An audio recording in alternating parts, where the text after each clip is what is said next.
கோயம்புத்தூர்லேருந்து முருகேசன் கட்டையை தூண்டு பாருங்க. இந்த கட்டையை அதை மேலே ரஃபாக பண்ணியாச்சு. உங்களுக்கு ஃபினிஷிங் பண்ணிவிட்டு காமிக்கிறேன். ஃபினிஷிங் பண்ணிவிட்டு பாலிஷ் போட்டு காமிக்கிறேன். முருகேசன் கோயம்புத்தூர் கட்டை மேலே பாருங்கள், மேலே ரஃபாக பண்ணியாச்சு. இப்போது ஃபினிஷிங் பண்ணிவிட்டு காமிக்கிறேன். கோயம்புத்தூர்லேருந்து முருகேசன் அவர்கள் கட்டை மேல் ஃபினிஷிங் பண்ணியாச்சு. பாலிஷ் போட்டு காமிக்கிறேன் உங்களுக்கு. கட்டையை பாருங்கள் எப்படி இருக்குன்னு.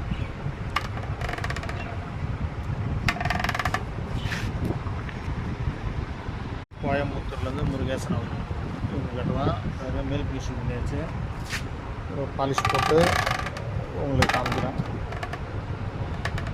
கோயம்புத்தூர் முருகேசன், கோயம்புத்தூர்லேருந்து முருகேசன் வந்தார். அவர் கட்டையை பார்த்தீங்கன்னாக்கா மேல் ஃபினிஷிங் பண்ணியாச்சு பாருங்கள். மேல் ஃபினிஷிங் பண்ணியாச்சு. இதுதான் முருகேசன்.